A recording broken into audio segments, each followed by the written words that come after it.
Hello दोस्तों, स्वागत है आप सभी को मेरे चैनल मिशन यूपीएससी 2025 में। इस वीडियो में हम लोग देखेंगे कि क्लास छठी के एनसीईआरटी के जो इतिहास का बुक है उसका जो नोट्स है उसके बारे में आज हम लोग पढ़ेंगे। तो उम्मीद करता हूँ ये वीडियो आपको अच्छा ही लगने वाला है। चलिए स्टार्ट करते हैं।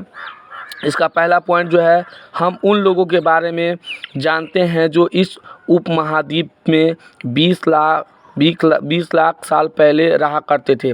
आज हम उन्हें आखेटक या खाद्य संग्राहक के नाम से जानते हैं। यानी हम लोग उनके बारे में पढ़ते हैं या जानते हैं जो 20 लाख साल पहले इस उपमहाद्वीप पर रहा करते थे, जिसे आज हम लोग आखेटक यानी कि घुमक्कर या खाद्य संग्राहक जो खाना को जमा करके रखते थे उसके नाम से जानते हैं। आखेटक और खाद्य संग्राहक समुदाय के लोग एक जगह से दूसरे जगह घूमते रहते थे। क्यों घूमते रहते थे? क्योंकि वो खाना के तलाश में एक जगह से दूसरे जगह घूमते रहते थे। क्योंकि एक जगह जो है उनको अधिक समय रहने के कारण खाना जो है ख़त्म हो जाते थे, क्योंकि वो लोग प्राकृतिक सामान पे ज़्यादा निर्भर रहते थे। इसलिए जो है फल फूल ख़त्म हो जाते थे तो उन लोगों को दूसरी जगह जाना पड़ता था।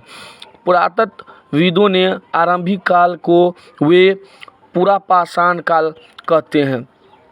हमारे पुरातत्वविदों ने जो भी खोज किए हैं इतिहास में, वो सबसे पहले काल को पुरापाषाण काल कहते हैं। ये दो शब्दों से बना है। पूरा यानी कि प्राचीन, प्राचीन मतलब बहुत पुराना, सबसे पुराना, और पाषाण यानी पत्थर से बना हुआ। तो पुरापाषाण काल यानी पुराने पत्थरों का काल जो है प्राचीन पुरापाषाण काल हम इसे ही कहते हैं। अब है पुरापाषाण काल 20 लाख साल से 12,000 साल, यानी 20 लाख पहले से हम लोग जो इस उपमहाद्वीप पर जो लोग रहते हैं उनके बारे में पढ़ते हैं। वो जो है 20 साल पुरापाषाण काल जो है वो 20 लाख साल से लेकर 12,000 साल के पहले के दौरान को माना गया है। क्या माना गया? तो पुरापाषाण काल माना गया है। अब अगला पॉइंट जो है, इस काल को भी 3 भागों में विभाजित किया गया है। आरंभिक, मध्य एवं उत्तर पुरापाषाण काल। यह आरंभ यानी कि इसका लास्ट स्टेज, उसका मध्य स्टेज और सबसे पुरापाषाण काल यानी स्टार्टिंग टाइम जो है पुरापाषाण काल, ये तीनों को 3 भागों में बांटा गया है पुरापाषाण काल को। अगला पॉइंट है, इतिहास की लगभग 99% कहानी इसी काल के दौरान घटित हुई। जैसे हम लोग अभी भी आदि मानव के बारे में पढ़ते हैं, पत्थर आग का आविष्कार, जो चीज़ भी कहानी पढ़ते हैं वो इसी पत्थर के पाषाणकालीन काल के दौरान हुआ था। 90% कहानी जो है इसी काल के दौरान जो है घटित हुई थी।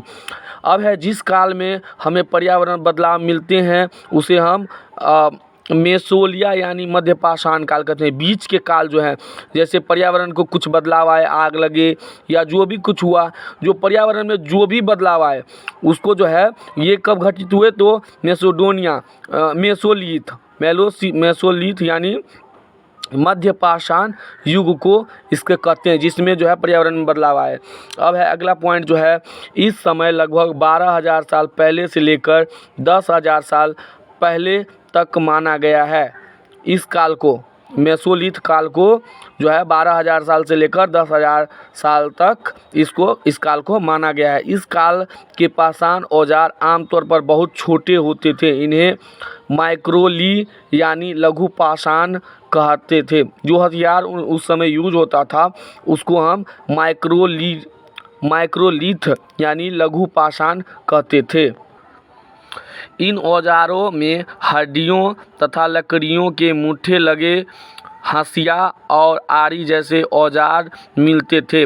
उस समय जो है लोहा और तांबा इस सब का आविष्कार नहीं हुआ था, तो उस समय हड्डी का, लकड़ी का, इस तरह के हथियार जो है आरी, हंसिया सब बनाए जाते थे। अगले युग की शुरुआत लगभग 10,000 साल पहले से होती है। इसे नवपाषाण युग कहा जाता था या कहा जाता है। नवपाषाण युग, जैसे कि इसमें पहले ही बता दिया गया है कि 3 भागों में पाषाण काल को बांटा गया था। तो ये है नवपाषाण काल। कब से? तो 10 साल पहले से होती थी ये जो अगले युग की शुरुआत जो है लगभग 10,000 साल पहले से होती है। इसे नवपाषाण युग कहते हैं। अब है पूरा स्थल उस स्थान को कहते हैं जहाँ औजार, बर्तन या इमारतें जैसी वस्तुओं का अवशेष मिलते हैं। अब पूरा स्थल उसी स्थान को कहेंगे ना जहाँ कुछ भी सामान जो है इतिहास से जुड़ी हुई चीज़ कुछ भी मिलता हो, उसी स्थान को हम लोग कहते हैं। अब है कि सबसे पहले जिस जंगली जानवरों को पालतू बनाया गया वो है कुत्ते के जंगली पूर्वज थे। धीरे धीरे लोग भेड़, बकरी, गाय और सूअर जैसी जानवरों को अपने घरों के नज़दीक आने को उत्साहित करने लगे, क्योंकि ये चीज़ जो थे उनके दिनचर्या का अहम हिस्सा हुआ करते थे। इसलिए इन जानवरों को वो अपने घर के नज़दीक आने को उत्सुक किए या उत्साहित करने लगे, क्योंकि सबसे पहले हमारे पूर्वज जो थे शिकार करने के लिए कुत्ते को पालतू बनाया, उसके साथ शिकार करते थे। धीरे धीरे उसको भेड़, बकरी, गाय इस सबको क्या कहे पालने लगे। लगभग 10,000 साल पहले दुनिया की जलवायु में बड़े बदलाव आए और गर्मी बढ़ने लगी। पहले ही ऊपर ही हम लोग नोट्स में पढ़ चुके थे कि 12,000 से लेकर 10,000 के बीच जो है पर्यावरण बदलाव हुए। तो इसी में जो है जलवायु में बड़े बदलाव आए और गर्मी बढ़ने लगी। अब अगले पॉइंट, कृषि के लिए अपनाई गई सबसे प्राचीन फसलों में गेहूं और जौ आते हैं। उसी तरह सबसे पहले पालतू बनाए गए जानवरों में कुत्ते के बाद भेड़ आते हैं। हम आपको बताए थे कि जब से पहले जो खुदाई हुआ था तो हड़प्पा सभ्यता और सिंधु सभ्यता में भी ये जौ और गेहूं का वर्णन मिलता है और वहाँ भी ये दोनों फसल ही उगाए गए थे। और उसके साथ बकरी भी आते हैं पालतू पशु में। अब है बुर्ज होम। वर्तमान कश्मीर के लोग गड्ढे के नीचे घर बनाते हैं जिन्हें गर्तवास कहते हैं, यानी कि ठंडे से बचाव के लिए वो लोग क्या करते हैं, नीचे गड्ढा करके घर बनाते हैं, जिसे ही बुर्ज होम कहते हैं। अभी भी कश्मीर में ऐसे घर बनाए जाते हैं। ओखली और मूसल का प्रयोग अनाज और वनस्पतियों से प्राप्त अन्य चीज़ों को पीसने के लिए किया जाता था। उस वक्त तेल पिराई के लिए मशीन नहीं था, कूटने के लिए मशीन नहीं था, तो उस वक्त क्या था, और ओखली को इस सब के लिए उपयुक्त में लिया जाता था। मेहरगढ़ संभवतः वह स्थान है जहां स्त्री पुरुषों ने इस इलाके में सबसे पहले जौ, गेहूं उगाना और भेड़ बकरी पालना सीखा। यह मेहरगढ़ है। यहाँ विभिन्न प्रकार के जानवरों की हड्डियाँ मिली। इसमें हिरन तथा सूअर जैसे जंगली जानवर तथा भेड़ बकरी की हड्डियाँ भी मिली। मेहरगढ़ में इसके अलावा चौकोर तथा आयताकार घरों के अवशेष भी मिले हैं जहां 4 कमरे होते थे। यहाँ लोगों को आस्था है कि मृत्यु के बाद भी जीवन होता है, इसलिए कब्रों में मृतकों के साथ कुछ सामान भी रखे जाते थे। मेहरगढ़ में एक कब्र में एक मृतक के साथ एक बकरी को भी दफनाया गया था। क्योंकि हमारे पूर्वज जो थे मानते थे कि मरने के बाद भी एक दुनिया होती है, उसमें हमारे पूर्वज जो मरते हैं तो उसको खाने पीने के लिए सामान चाहिए। तो पहले जो लोग मर जाते थे उनके कब्र में क्या करते थे, बकरी, कुछ बर्तन रख देते थे। अब है महत्वपूर्ण तिथियां जो हैं, अब हम वो बातें करेंगे। महत्वपूर्ण तिथियां में पाषाण काल युग यानी 12,000 से लेकर 10,000 साल पहले के युग को हम लोग पाषाण युग कहते हैं। बसने की प्रक्रिया का आरंभ लगभग 12,000 साल पहले हो गया। लोग एक जगह बसने का शुरुआत 12,000 साल पहले किया।